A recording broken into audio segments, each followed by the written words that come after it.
कब होगा?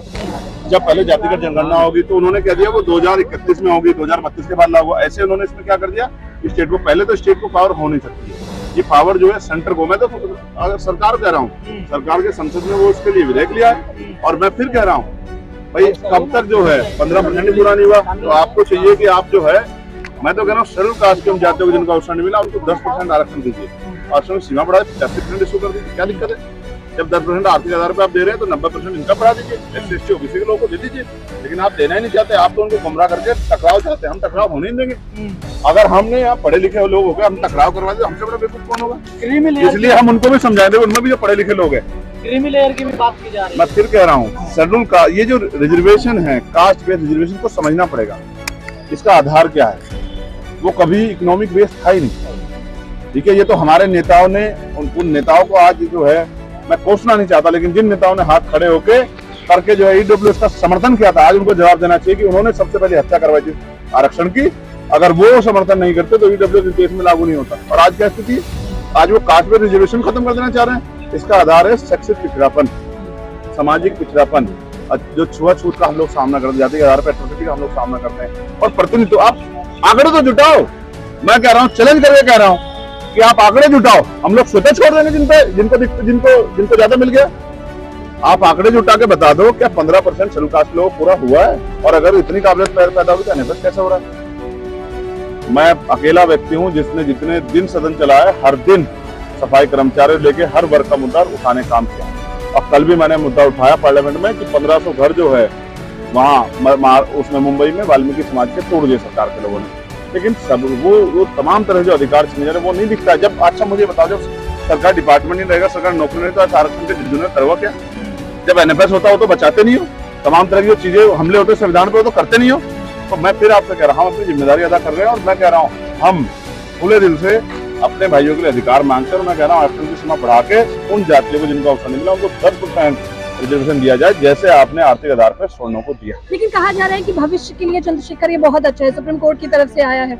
Supreme court में क्या SC, मैं कह रहा हूँ सुप्रीम कोर्ट का हम फैसला मान लेंगे। 5 शेड्यूल कास्ट के जजों की बैच बना दिए, इन्हीं जातियों में से हो जिनको आप देना चाहते हैं। बन जाएगी? दो जवाब, बन जाएगी क्या? तो इनका जज नहीं हुआ कोई? मैं कह रहा हूँ चलो छोड़ो, शेड्यूल कास्ट की उन जातियों के बना दो जिनको निकालना चाहते हैं। उनका है, शेड्यूल ट्राइब का है, OBC है। एक कॉन्स्टिट्यूशन बैच बना सकते हो क्या? 5 जजों की, 7 जजों की, 9 जजों की बना सकते हो क्या? नहीं बना सकते, क्योंकि आपने वहां एक वर्ग की हक को कर रखा है। और मुझे चिंता तो उन भाइयों की, स्वर्ण जातियों के जिनको नहीं मिल रहा है, EWS में भी जिनको अवसर नहीं मिल रहा है। आपने सीमा रखी 8 लाख रुपए, तो 2-3-4 लाख रुपए जो गरीब स्वर्ण जाति के लोग कमाते हैं साल के, उनके परिवारों को अवसर मिल रहा है। 8 लाख में तो बहुत लोग आ जा रहे हैं। सवाल यह है कि सरकार की नीयत क्या है। मैं आपको कहता हूँ, शहीद आजम सरदार भगत सिंह ने कहा था कि अगर फांसी की सजा देने वाले जज के फैसले से उसका मोटिव, उसकी नीयत हटा दी जाए तो उस जज में और हत्यारे में कोई फर्क नहीं है। तो इसकी नीयत को देखना पड़ेगा। क्या कभी सुप्रीम कोर्ट वंचित वर्ग के आरक्षण के पक्ष में था? अब था तो आज तक इतना बैकलॉग हुआ, कास्ट एट्रोसिटी, आपने क्यों नहीं उसको ठीक कराया? तो सच ये है, सुप्रीम कोर्ट से हमें बहुत उम्मीदें नहीं है, लेकिन सुप्रीम कोर्ट से बड़ी है पार्लियामेंट। हमने कहा था, कल भी कहा हमने विपक्ष को भी, सरकार को, और हमने कहा कि अगर आग से खेलने काम करोगे तो हाथ चलेंगे सरकार के। सांसद जी सच्चाई तो ये कुछ ऐसी जातियां तो हैं जो रह रही हैं। हाँ रही, बिल्कुल। किसकी वजह से रही? किसकी वजह से रही? किसकी वजह से रही बताओ? एक सेकंड सुनिए, किसकी वजह से रही? क्या आपने अच्छा स्कूल खोलने का काम गरीबों के बच्चों में किया? क्या आपने उनके जो है रोटी कपड़े मकान की व्यवस्था की?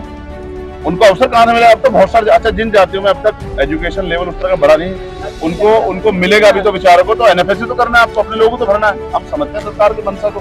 अगर NFS हो रहा है, इलाहाबाद यूनिवर्सिटी में रिकॉर्ड उठा के देखो, NFS हो रहा है SPGI, उसमें क्या नाम, SGPI में, SGPG में, लखनऊ में, तो क्या इन जाति ये कहाँ गया? अगर इतनी काबिलियत, इतना क्रिमिनल पैदा हो गया तो कहाँ नहीं हो पा रहा है?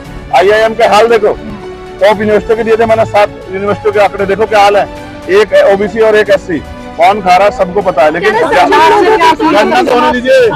समाज से क्या अपील है? समाज 2 तारीख को बहुत बड़ा प्रोटेस्ट है जंतर मंतर पर, और लोगों की अपेक्षाएं वैसे आप कर ही रहे खुद के अंदर आवाज उठा रहे हैं हमारी। गलत बात आप बताओ, उठाई नहीं उठाई उसकी बात बताओ। मैंने और मैं नहीं जोड़ता हाथ मनोज भाई, आप जानते हो और हाथ जोड़ के मैंने कहा कि वो मूर्ति वहीं वापस लगा दो। बताओ उठाई या नहीं उठाई? हम तो कह रहे हैं आप उठा रहे। और तब उठाई जब कोई वहाँ इतने एमपी गए, जब कोई हिम्मत नहीं जुटा पा रहा। और मैं फिर धन्यवाद आपका बारंबार। नहीं, धन्यवाद नहीं करना मैं यार, मेरी ड्यूटी है ये। आप आके साधुवाद के पात्र हैं। मैं मेरी ड्यूटी है। आप बताओ, मैं विषय पे तो बात कर रहा हूँ ना, कोई पॉलिटिक्स उसके अलावा नहीं कर रहा, सिर्फ विषय की। और मेरे जैसे 20 लोग हो गए ना पार्लियामेंट में, आप विश्वास करो इनके अधिकारों को छूने से पहले सोचना पड़ेगा। बाकी सांसदों को